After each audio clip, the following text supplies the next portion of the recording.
may nag-react mga ka-TH nung pinakita natin or sinishare natin yung top secret. Yung pinakita natin yung hidden markings, no, yung mga hidden markings. Paano makita ito, paano masuri. So pinakita natin, may nag-react. So ito mga ka-TH ay galing po ito sa ilalim. Yan. Isang ari ng lalaki. Okay, sa ilalim po ito galing. So, papakita natin mamaya. Susuriin natin to kung mayroon ba itong hidden markings, no? At ito isa, mayroong itchy. Yan, bilog. So, basa pa po mga ka-TH. Pag natuyo na to, suriin natin at ipakita natin sa inyo kung mayroon ba itong hidden markings na nagbibigay ng ibang direksyon papunta sa ibang dig site, o kung wala nang ibang dig site, makikita din natin kung mayroon ba itong hidden markings na nagsasabi sa lalim ng hukay. So 12 feet po ito nakuha lahat, no? So yun po ang hukay namin, horizontal 1. Yan po ang hukay namin. At bukod doon, marami pa tayong mga marker mga ka-TH, no? Maraming marker nakuha. Katulad nito, isang maliit, isang natural na bato, ngunit tinabasan. So, yung tabas niya man-made. Pero yung bato, natural talaga yan. Tinabasan siya. Okay? So, ganun sila kagaling. Tapos, ito, mga TH, pagong. Yan, pagong yan. Pagong na mayroong hati.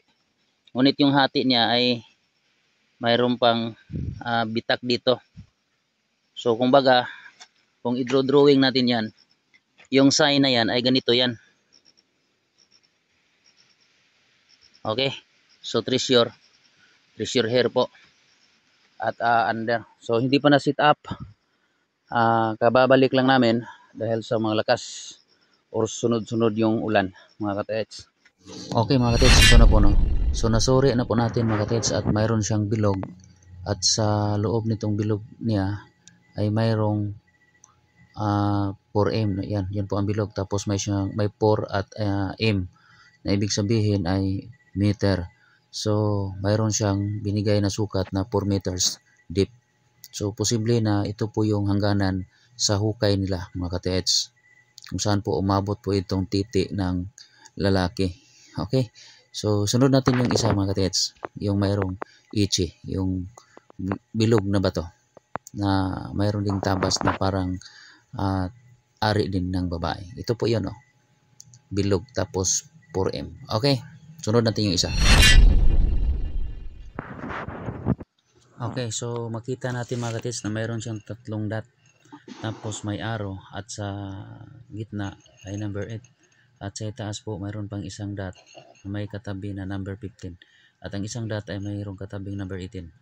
So maliliit mga ka-TH, ito po ipakita ko po sa inyo, no? Hindi nyo masyadong maaninagan o klaro kasi malayo po siya, tapos maliwanag pa. Okay, so ito mga ka-TH, yan, klaro na.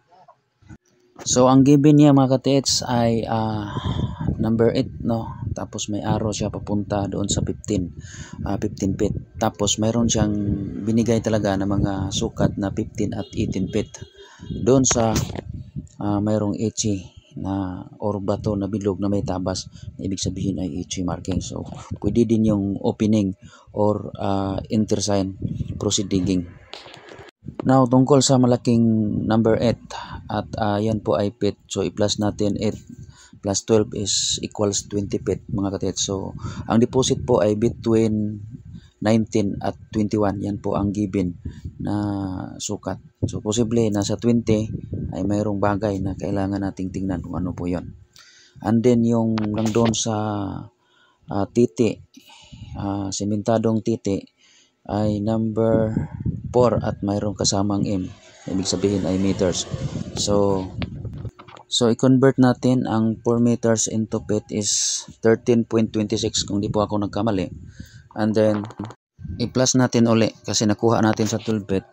13.26 plus 12, magiging 25.26 na po yan. So, ang deposit po ay between 24 and 27 mga katets. So, kailangan natin tingnan kung ano din ang nandun sa mga sukat na yun. So, yun po ang binigay na mga sukat or number mga katets doon sa HTM na nakuha natin. So, ngayon, malamang dahil nakita mo na itong mga video na to at tayo lang po ang nagpapakita nito. So, posible na magmano-mano ka na rin ngayon, no, sa paghuhukay mga katets. Kasi nandyan talaga ang sikreto sa HTM. So, remember tayo lang po ang nagbigay nitong idea na to sa inyo.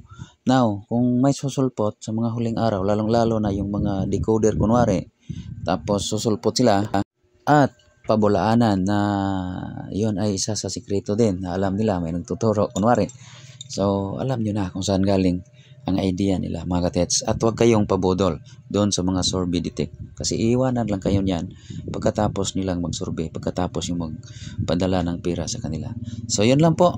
Hanggang dito na lang po mga katets. At sa nag-react, yun na po. No, yun na po. Pinakita na po natin. So, hanggang dito na lang po. God is good all the time. Maraming salamat po. Bye-bye and God bless.